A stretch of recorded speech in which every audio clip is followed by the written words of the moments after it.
Por eso, el problema de muchos católicos siempre está en recalcar los dones carismáticos. Fíjense, no es que estén mal los dones, sino en resaltar los dones carismáticos, olvidándonos del Señor de los dones. Existe el peligro de reducir el Espíritu Santo a las manifestaciones del Espíritu Santo. El viento mueve las hojas, pero las hojas movidas no son el viento. El agua me refresca y me quita la sed, pero ese frescor que siento no es el agua. Entonces no debemos de confundir el Espíritu Santo con los dones del Espíritu Santo, con los carismas. Por eso, si de verdad quieren cultivar la amistad con el Espíritu Santo, con la persona del Espíritu Santo, lo primero que les invito a hacer es leer la catequesis del Papa Juan Pablo II. Habló muchísimo del Espíritu Santo, ya se los dije. Aquí nada más vuelvo a repetir unas citas muy breves. Yo pediré al Padre y os dará otro consolador, Juan 14:16. El Espíritu Santo que el Padre enviará en mi nombre, entonces es enviado en el nombre de Jesús, es consolador como Jesús, es el que convencerá al mundo en lo referente al pecado, es decir, el que tocará las conciencias, que sacudirá las conciencias. Entonces es una persona, no es una energía. Él me dará gloria. De todos estos textos emerge pues la verdad de que el Espíritu Santo es una persona. Es alguien con el que yo me puedo relacionar como con un amigo, con un hermano, con un compañero. Cuando Cristo dice otro consolador, otro defensor, otro abogado, es decir, otro como Él, una persona divina. Entonces, hay que volver a la idea del Espíritu Santo no como una energía, como una fuerza, ni siquiera como carismas y dones, sino como persona para que yo pueda tener una relación personal con Él.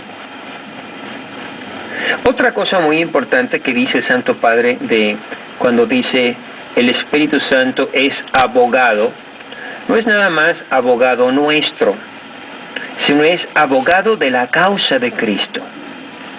Es el que difunde el cristianismo, el que defiende el cristianismo ante el paganismo, ante Satanás, ante los enemigos de Dios, ante el hijo de las tinieblas. Es el que orienta las mentes y los corazones para la plena adhesión a la verdad de Jesús, para que sepamos que Jesús es lo que Él dice ser, el Hijo de Dios, el Mesías, el profeta, nuestro Salvador. Que si no, pues que quedamos con que Jesús sí fue un profeta, un gran filósofo, un gran pensador, un hombre bueno, pero no pasa de ahí. El que nos revela la verdad completa de Jesús es el Espíritu Santo. Por eso, si observamos los Hechos de los Apóstoles, vemos cómo con frecuencia el autor sagrado observa que la primera manifestación de que una persona quedaba llena del Espíritu Santo no eran las lenguas, sino que hablaban de Cristo. Ven ustedes que después de la manifestación de lenguas no se menciona nada de lo que las lenguas decían. No se menciona que uno dijo esto y que el otro dijo lo otro y que el otro se lanzó una profecía, no. Dice, todos hablaban en lenguas, pero se oye una sola voz, la voz de Pedro que anuncia que Cristo es nuestro Salvador, que Cristo murió en nuestros pecados. Una sola voz. Lo mismo cuando Esteban queda llena del Espíritu Santo, ¿de quién habla? De Cristo. Veo al Hijo de Dios sentado a la derecha del Padre. Entonces, el Espíritu Santo hace que Esteban dé testimonio de Cristo ante los judíos.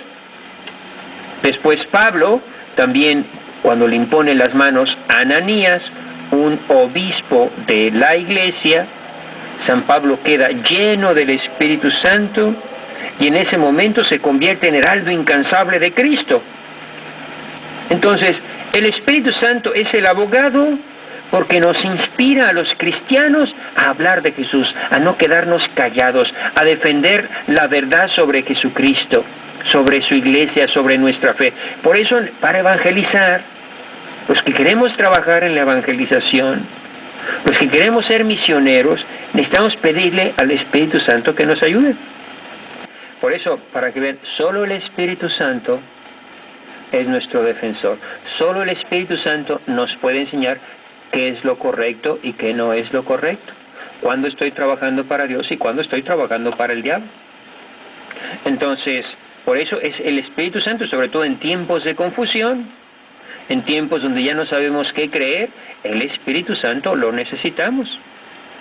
Entonces, el Espíritu Santo nos consuela y protege. Durante los 3 años, Jesús mismo había sido el abogado, el consolador y defensor de los discípulos, dice el Papa. Cuando los fariseos lo critican porque no ayunan, cuando los atacan porque cortaban espigas los sábados, Jesucristo sale a defenderlos.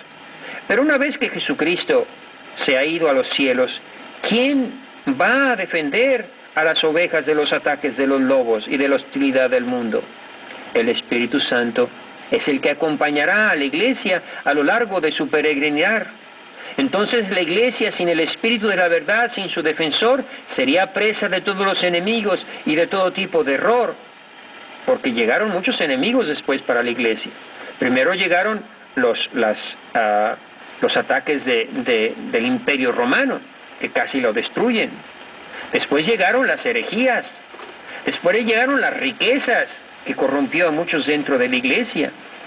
Después llegaron las sectas evangélicas, los protestantes, las divisiones dentro de la iglesia. Después llegaron los escándalos de los sacerdotes. ¿Ven cómo siempre el enemigo siempre está tratando? Pero la iglesia siempre ha salido adelante y cada vez más robustecida.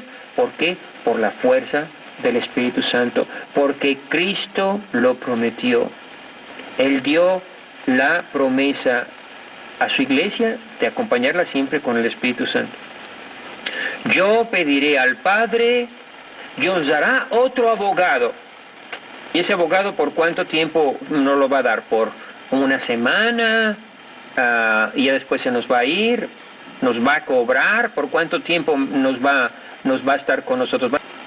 ¿Qué tipo de abogado es ese? Un abogado, dice Jesús, que estará con vosotros para siempre, el Espíritu de la verdad. Por tanto, nadie puede corromper a la iglesia, ni puede hacer que se destruya, ni las riquezas, ni las vanidades, ni la lujuria, ni el demonio, ni las herejías, ni los escándalos, nada podrá destruir a la iglesia de Cristo. ¿Por qué? Porque está animada por el Espíritu vivificador, por el Espíritu de la verdad. Cristo pues prometió que el Espíritu Santo, el Espíritu de la verdad, siempre, siempre hasta el final de los tiempos estaría con su iglesia. La iglesia que nace en los Hechos de los Apóstoles, nace mariana, apostólica y carismática. Por eso todos los grupos carismáticos católicos, si quieren ser como los primeros cristianos, deberían ser grupos de oración, primera característica, carismáticos, invocar todos los carismas, todos, hablar en lenguas, profecías, todos están bien, curar enfermos, todos están bien, pero también marianos y apostólicos. Cuando hay esas 4 características, no hay problema de confusión. Oración, carismáticos, marianos y apostólicos. Así tienen que ser los grupos católicos de la iglesia. Por tanto, recuerden que los grupos carismáticos están aprobados y bendecidos por la iglesia. La iglesia necesita de la renovación en el Espíritu Santo. Pero cuídense de que no se les metan las ideas protestantes evangélicas que separan a ese espíritu de la iglesia. Ya no son apostólicos, ya no están con los apóstoles, es decir, los obispos. O empiezan a hacer a un lado al Papa. Sus enseñanzas nunca mencionan las enseñanzas del Papa. Leen muchos libros carismáticos, muchos libros del Espíritu Santo, pero no se fijan si en esos libros se citan o se da la doctrina de la Iglesia Católica, del Papa. ¿No les parece muy extraño? Pero nunca mencionan citas del Papa, nunca mencionan, y habló muchísimo. Yo creo que por lo menos unas 100 conferencias sobre el Espíritu Santo del Papa. Entonces, por eso tenemos que ser, si vamos a ser carismáticos, vamos a ser carismáticos, marianos, católicos, de oración y apostólicos. Gracias amigos por estar con nosotros. Que Dios los bendiga y como siempre, recuerda, tú puedes ser un hombre nuevo, tú puedes ser una mujer nueva.